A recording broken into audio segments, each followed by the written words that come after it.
What's the price of ignoring the carpet bombing of Aleppo? For residents of what was Syria's most populous city, the answer is obvious. We can show you the scene as the Assad government and Russia are blamed for an umpteenth targeting of a hospital on Monday. What can locals do? In the 90s, Vladimir Putin flattened the Chechen capital, Grozny. Here, we're talking about a 6,000-year-old city that was the country's commercial capital. What'll be left of old Aleppo once the dust has settled? After a Black Monday for U.S.-Russia relations that saw Washington once and for all sever Syria truce talks and Moscow suspend a bilateral deal to decommission weapons-grade plutonium, forgotten is the talk of red lines like in 2013. So what about calls by some, even petitions for a humanitarian aid corridor? Well, one U.S. presidential candidate, libertarian Gary Johnson, recently asked, what is Aleppo? Today in the France 24 debate, our panel is going to answer. With us, activist and lecturer Abdelkader Zalka, former member of the Bedouin Council in Aleppo. Thank you for being with us. Oh, thank you. Also joining us, Régis Le Sommier, Deputy Editor-in-Chief of Paris Match, whose reporting from there is in last week's edition of the French News Weekly magazine. Thank you for being with us. From Chicago, we're going to be joined by Dr. Zaher Saloul, Senior Advisor to the Syrian American Medical Society, and from Beirut, Alison Musa, who reports for U.S. broadcaster National Public Radio, the France 24 debate, where you can join the conversation on Facebook and Twitter, the hashtag F24debate. Yeah, it was the second time in days that Sakur Hospital was targeted. Before we talk about that, I got to say, Abdelkader Zalka, I should begin with condolences. Your grandfather was killed just a couple days ago. Yeah, exactly yesterday morning. He was killed by a cluster bomb in Beatty neighborhood, in my neighborhood. He was living in the neighborhood. He had decided to stay, or he couldn't get out? Yeah, you can say he decided to stay because, you know, people there, they don't have any options to leave. It's besieged from the Russians and the regime, and people can't get out. So people are dying because there is no road to go out of Aleppo. Do you know more about the circumstances? Can you be more specific? More about the circumstances of his death. Yeah, he was walking in. He was exactly sitting in front of his house when the airstrike, a drone, targeted the neighborhood. It's completely civilians, and they targeted, and the cluster bombs is go a lots of damage, even if you were far 100 meters or something. And he was hit by a small metal from the bomb in his head, and he was dead. He was sitting outside, you say? Yeah, he was sitting outside. People are going outside even though there's been relentless shelling. Yeah, it's something you can say it's something normal life. Now it's becoming a normal life because, it's a daily bombing. People need to get out to look for food, to even to see each other. You can't be locked in your house for 24 hours per day. So he was just sitting in front of his door. And he's an old man. He's more than 85 years old. And he was killed. And he did nothing. Yeah. Régis Le Sommier, when you were in Aleppo, did you see this? You were on the government side from where you reported. People still insisting on going out even when it was dangerous. Yes, I mean, people are going out. I mean, from what I saw, I couldn't go on the rebel side, but I could hear the airstrikes very, very vividly, especially at night, and I've heard some some sort of different shells that were used probably by Russian airstrike in order, I guess, to target the network of tunnels, which for sure the rebels have dug all around the city. you have to, what I witnessed is also a lot of shelling from the rebels on the side where we were. Our hotel was hit. We had 2 workers that were severely wounded by just where we were there. So we followed them to the hospital, and we witnessed them being cured over there.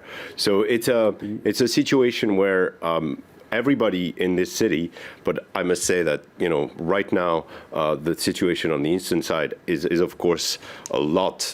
There's a lot more casualties in the eastern side than on the government side. But there was a lot of casualties on the government side. I just give a figure, talking about children, because the number of children have been killed recently. The Observatory for Human Rights, which is a group close to the opposition, gave the figure of 59 children in July killed on the government side. So meaning, and about the same number of people for August, for the 21st day of August, of 165 on the government side and 168 on, which means that actually the rebels also have artillery. I saw what kind of weapon they send on the government side. So you have what's called the cannon hails, which is famous because it's a missile with a gas bottle, and it's really badly damaged some of the building. And the ones I saw were very heavy caliber, like 200 millimeter caliber, and it was not mortar, it was shells. And so this must have come from a piece of artillery. So the rebels have artillery. The only thing they don't have is air power. Can I jump in here? How can you be sure about your hotel was being hit from the rebels held area? Do you want me? I mean, I don't have the picture here, but I can tell you why. Why would the government hit its own population? Because you are a foreign journalist, and they want to show you that they are a victim. Of course. No. I mean, I'm a seasoned war reporter. I know when I'm being fooled by a regime or by some form of government. Don't take me for a fool. I know what I'm doing. I've been there. I've been on the ground many times. Okay. I know when it's a show. This was not a show. And there's another situation that I witnessed, is the lack of everything. The people over there have, there's less and less food. When we were there on Friday, the 23rd, the water, the running water in the city was completely shut down by the rebels because they have the entrance to the main, and so there was no more water for a few days in the city.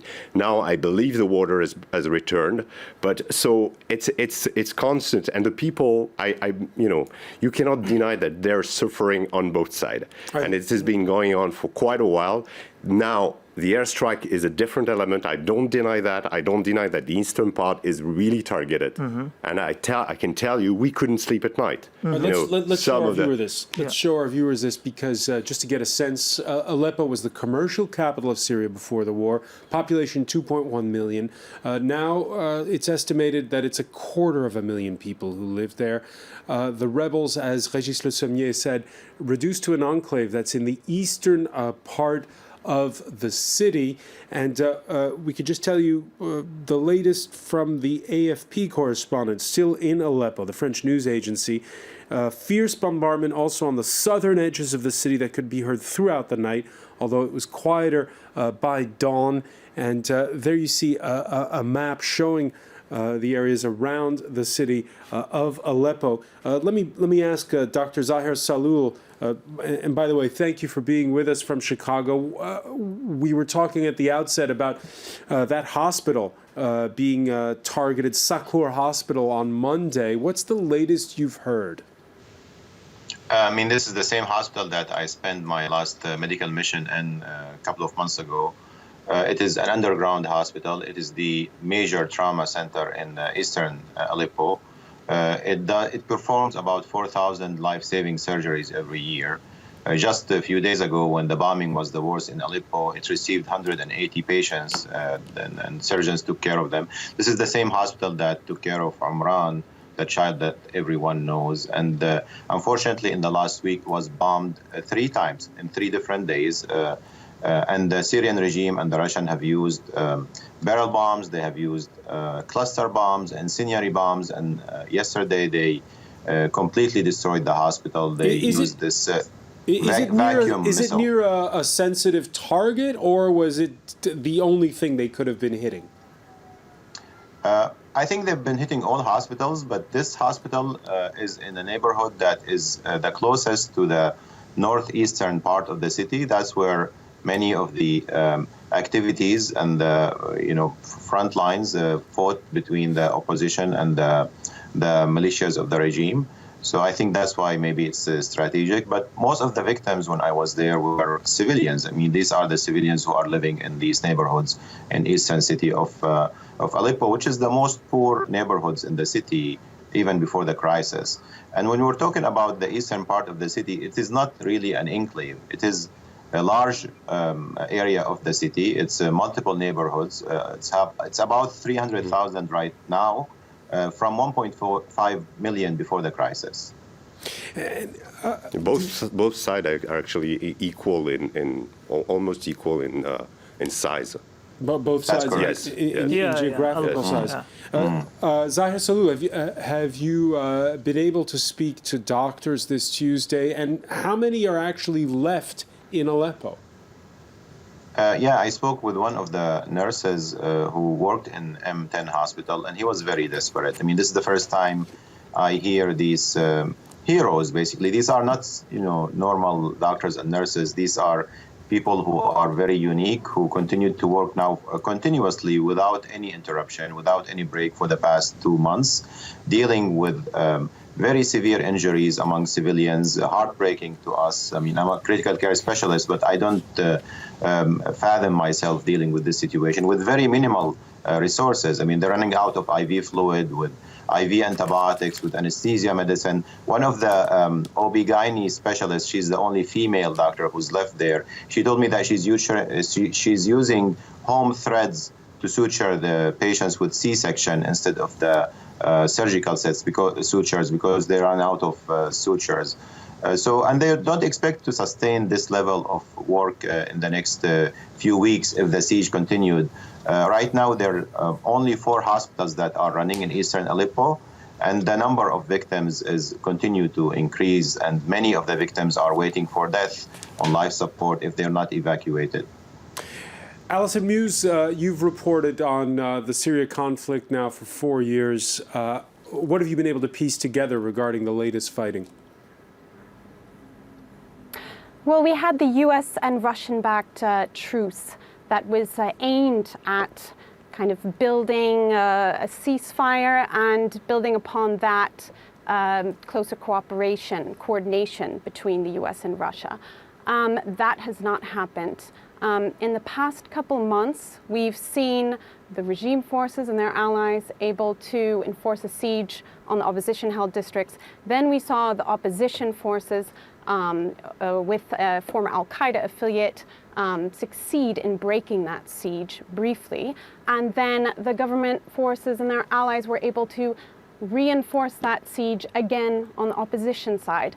And this is kind of symbolic of the past 4 years in Aleppo since summer of 2012. A to and fro that's coming to a head. And took over half of it. A to and fro that's coming to a head. There's an important point in all this, Alison. You just touched on it there.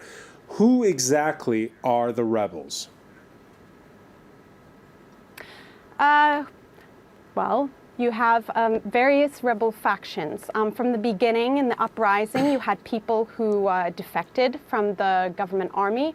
And you had also foreign fighters cross in over the years and become very formidable factions. Supporters of the opposition argue they have risen to prominence because the so-called moderates were not supported by the West. But then on the other side, they've just simply have the most numbers and the most support and have been the most effective. And the leader in that has been now Jabhat Fatah Shem, which is formerly al-Qaeda. And that's been kind of a big factor in creating fear amongst the government side. And that's another reason why the allies of Bashar al-Assad are so willing to put in everything they have into ensuring that Aleppo does not fall. And now they've vowed to take over the the whole city. So you have this kind of existential battle, but in a way it's been going on for 4 years and the front line has scarcely changed. It's scarcely changed, but let me just ask you again, Dr. Saloul, is it really coming to a head this time, or could we see this stalemate continue? I think we're seeing for the first time signs of things that we have not witnessed before. The intensified bombing on all hospitals, the siege that has been continued right now for 2 months at least, extreme shortage of food and fruits and vegetables, baby milk. All the roads to eastern Aleppo are completely cut off. There's no way in, there's no way out. It looks like the neighborhoods around the city are being taken piece by piece by the Syrian regime and the militias. Just to follow up on the previous question, when I was in Aleppo and a couple of my colleagues were with me from Chicago, we have not seen any signs of Al-Qaeda or Jabhat al-Nusra inside the city. Inside the city, you see mostly civilians who lived in the city. And there's a couple of course, militias, but we haven't seen signs of Al-Qaeda. So maybe you have Jabhat al-Nusra around the city, but not inside the city. And any claims of Russians or Assad regime that they are targeting terrorists, they are not doing that inside the city. Then why would groups like Nur al-Din al-Zinki or Sukur al-Sham then say they join for the fight for Aleppo? These are powerful factions that have been fighting for years, and they said recently they made statements saying that they were joining Jabhat Fatah al-Sham for the fight in Aleppo. If Jabhat Fatah al-Sham is not there, why would they say that? I mean, I think they made it clear. I mean, all these groups made it clear that they wanted to fight and they wanted to find some form of unification. And the driving power over there is Jabhat Fatah al-Sham ex-Al-Qaeda. So they have the power, and they also have the headquarters from where the rebels are directing their counterfight. We're talking army to army there. What I said earlier on is that the only thing that's different is that the rebels don't have any air power. But apart from that, they have tanks, they have artillery, they have all sorts of mortar, they have all sorts of equipment, and they're very, very powerful and entrenched. So it's not civilian merely being, hit by a government that have massive power. It might be disbalanced, I must say, but the rebels are able to fight, and they're putting on a good fight. Can I think what we're... yes. Can I explain something? Just Zahir Saloul, go ahead. I think it's very important to distinguish by who is being targeted and hit day after day in the city, eastern city, which is basically civilians and children. And when we're seeing, for example, in the last week, 240 people were killed and 1,700 were injured. We know them by names, by age, by gender, and all of these are civilians. When I was in the city, I haven't seen any fighters who are admitted to the hospital. So I think this type of talk is really giving support to the Assad regime and the Russians when they say that we are I'm doing targeting. my work. I'm a reporter. I go there and I'm witnessing and I see and I read also. And I read their statement. I'm a physician. Yes, and you're in the United States and you're not going to Aleppo. You have not been anytime soon. I went to Eastern Aleppo 5 times. And my last mission was 3 months just before the siege completed. And I talked to people, I talked to doctors, and I talked to nurses. Mm-hmm. You have some, extremist groups around the city who wanted to break in, and the fighting groups are desperate, and they can ally with anyone who can tell them we're going to help you. The reason that you have this talk now and about allying with Jabhat al-Sham or Jabhat al-Nusra is because these people are desperate. They've been under siege. They are hungry. They have no fruits. There is no vegetables. There's no water. There's no electricity. Before you said these groups didn't exist. Now you're saying that the population, out of desperation, is joining these groups. So I'm sorry, but this is too. I have to cut you off, not to stifle free speech, but because may the lady have a word. Stay with us. You're watching the France 24 debate.